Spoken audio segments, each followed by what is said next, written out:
Hey y'all, it's your friend D, and Halloween is just around the corner, so I figured let's decorate the outside of the house for all the trick-or-treaters. Before I start decorating, I actually need to make some of the decorations, and I'm going to start by making a corn stalk, and I'm going to use this craft stick to help give the corn stalk some stability. I cut my craft stick to 11 inches because I needed it to be shorter than the support for my porch roof, and I think this is going to fit really nicely. To make my craft stick look more like dried cornstalk, I'm going to be using some computer paper. I had some in the straw color and I thought it was perfect for this.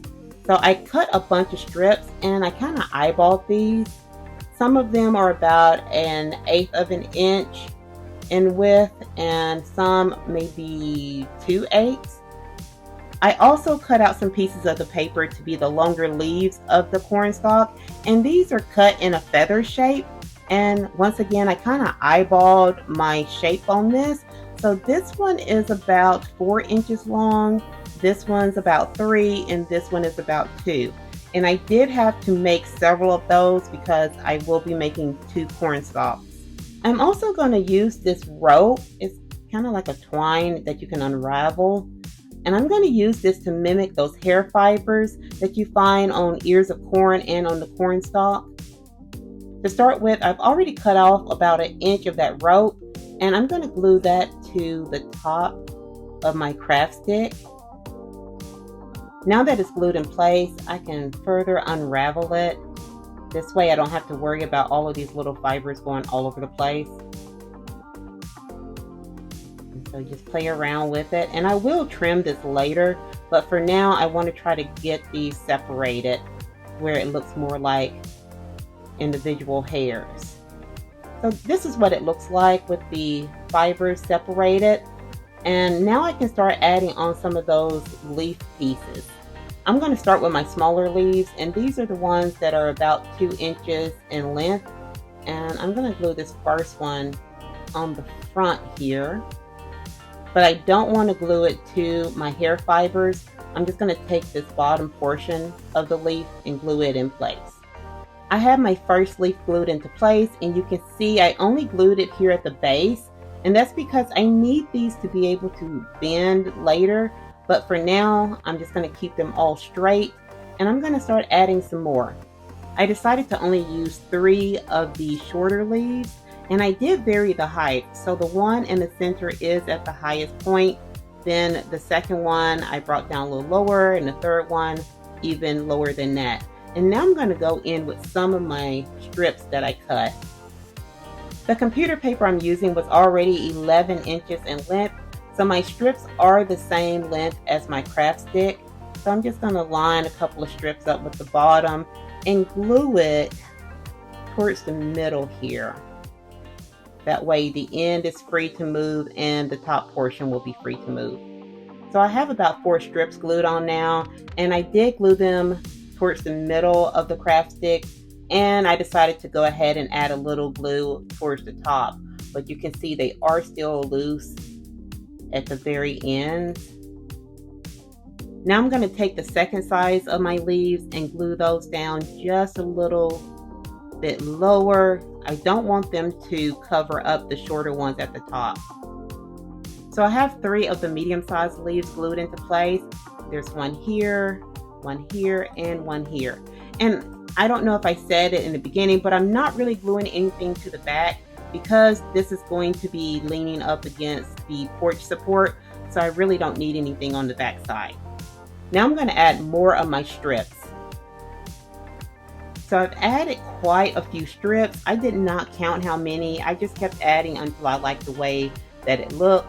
And I glued all of these here in the middle. And you can see it does cover up our leaves, but that's okay. We're going to fix it later. Now I'm going to add my larger leaves on. So this is what I have so far. And I know it doesn't look like much, but I'm hoping it works out. If this is your first time watching my channel, I don't do perfect tutorials. I just kind of figure it out as I go. And now I can start bending these longer leaves. I'm going to hold them at the base, and since it's just paper, I can kind of curl it with my fingers and get it to bend down some. And I'll do the other ones. And these strips, I'm going to leave those alone for now, and I'm just looking for the leaves, and I'm going to bend all of those down, or just curl them down with my finger. I don't want to curl them too much, and you can also crunch this up if you would rather have that look. This one over here. So I'm going to keep doing all of these, bending them down. Now that I've bent the leaves, it is looking more like a bunch of corn stalks gathered together. And now I'm going to trim some of these strips. I don't want to completely cut them down, but I'm going to make some of them just a little bit shorter. So I've trimmed down some of these strips shorter, and I wanted to wait until I had everything put together before I trimmed these, because I felt if I trimmed them as soon as I put them on, I probably would have cut them too short. So this way I can see exactly where my actual leaves are as opposed to the strips, and trim accordingly. Now to give this a little bit more color and dimension, I'm going to dry brush some black paint on. Voiceover time, guys. I said black paint, but I meant brown. And you can also add a little green if you want to give it an even more realistic look. And here are my corn stalks. I did go ahead and make a second one off camera. And you can see I added the brown paint and played around a little bit more, trimming where I felt it needed it. But I think they came out pretty good. And I wanted to keep mine pretty thin because I thought that would look better against my house. But of course yours, you can make it a lot fluffier, add more of the strips on if you want to. But I think this looks pretty good. And for this area here, you can see some of the glue, but this is where I'm going to attach it to my house. So I can either use some of this leftover twine to wrap around it and also use that to tie it to the house. But I'm going to use some ribbon. Got this black and white buffalo check, and I'll probably tie a bow in the front, but this will hold it in place, and then I'll have the second one on the other side. The second piece of decor I'm going to make is a simple ribbon wreath, and I'm going to use some more of that black and white ribbon and some burlap ribbon and a thin piece of wire. And I might need to get a longer piece of wire, but we'll see here soon. So this is going to make our wreath, and I need to have a little extra left to act as our hanger for the wreath. But let's get started. So this wreath is pretty simple to make. All I'm going to do is take some strips of my ribbon and tie a double knot. That's one. Then I'll tie a second one. And I'll trim off any extra, and I'll just trim mine into a dovetail. And you can just wait to do this part when you got them all in place, but it might be easier to do it as you go along, because as you add more ribbon to it, it's gonna probably be a little bit harder to get in to snip each individual piece of ribbon. So we're gonna do that with the black and white, and then I'll do it with the burlap. So I have my burlap knotted on, and I'm gonna cut off all of this extra, and I can probably reuse that to make another one. That. Do the same on the other side, and I'm just going to alternate the black and white check with the burlap until I fill up as much as I think I need. So I have all of my ribbon in place, and I did decide to go with a longer piece of wire. I wanted my wreath to be a little bit larger, and I think I have 10 inches in wire. Let me double check here. Yeah, that's about 10 inches. So now I can just loop it around to the other side and wrap it around like this.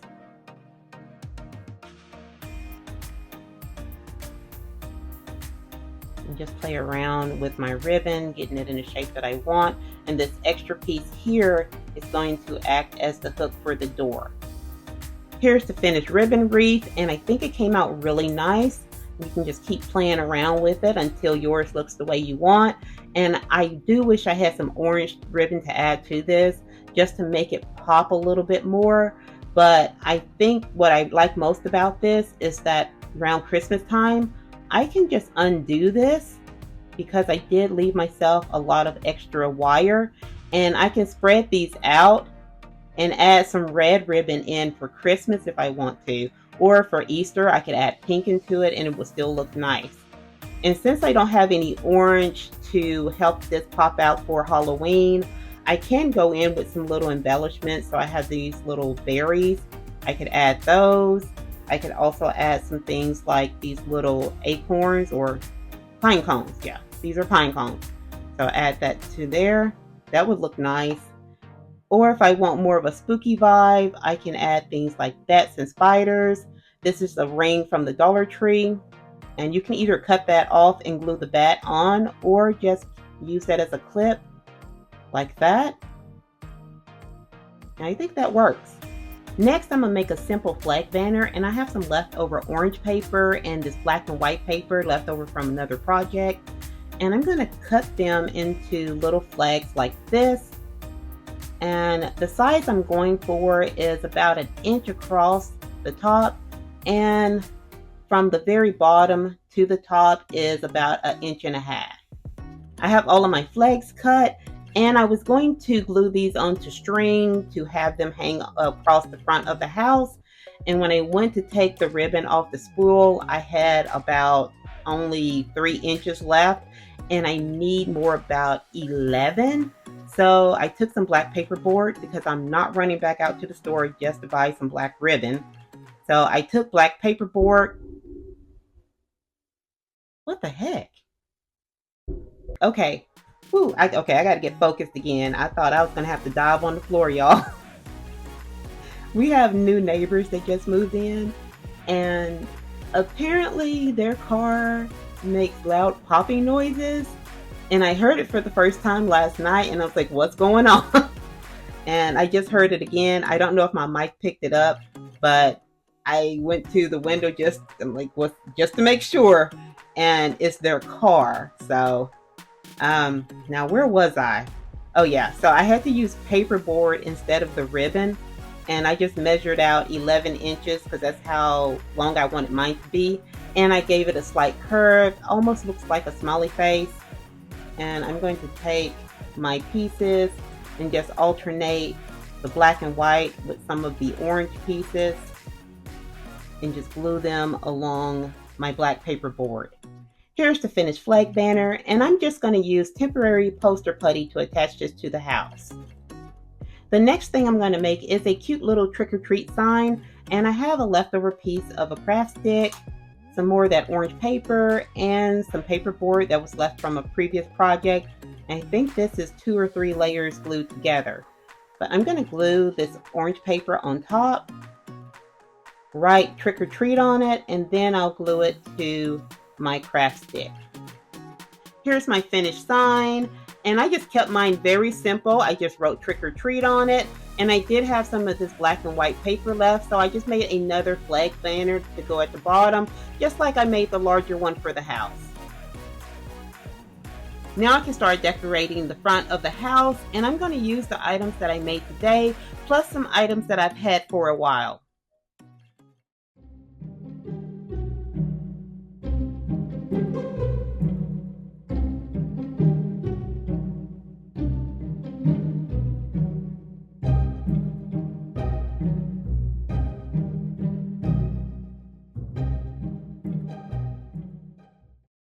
Just one more pumpkin right here.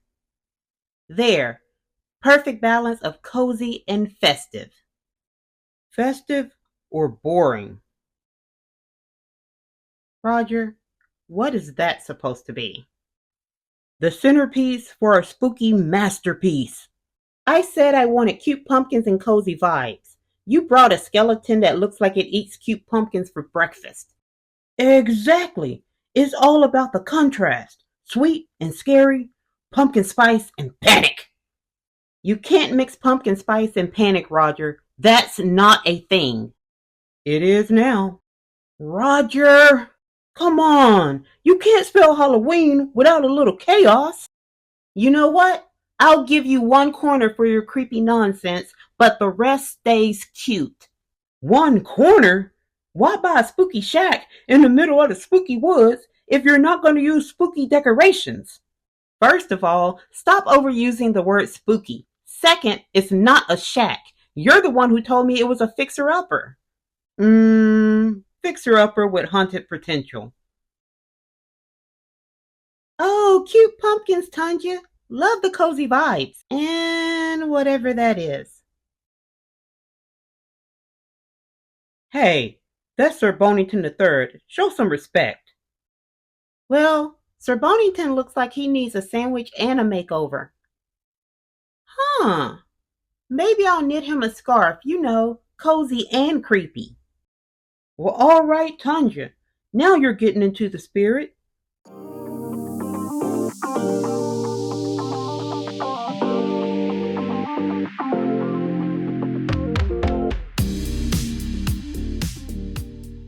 Even with the addition of Roger's Spooky Corner, I think the decorations came out pretty good. It's giving me classic Halloween with a little fall harvest. All of the additional items I added are ones I've gotten from the Dollar Tree either this year or last year. All of the pumpkins were from the Dollar Tree, and I have seen the same ones in the store this year. I did add a little bit of brown paint to mine just to make the grooves stand out a little bit more. The hay bales are from the Dollar Tree, and I got those a few years ago. I haven't seen them in stores this year. And I do leave the plastic wrapping on because it's kind of hard to clean up all of the little straw bits if you take the plastic off. I got the cauldron and the skeleton bones from the Dollar Tree last year. I've seen both of them in store this year. The cauldron comes in a 5-pack, and I believe it's now $1.50. And the skeleton bones, I think those are $1.50 also. The spider web and the spider are also from the Dollar Tree. The spider webbing comes in a pack like this. It's $1.50. You get quite a bit in here, and there's several little plastic spiders included. So my friends, that's all I have for you today. If you have any questions about anything in this video, please leave it in the comments below. I will try my best to answer your questions. And if you like this video, please give it a thumbs up, subscribe, and turn on your notifications. I'll see you next time, my friends. Bye-bye.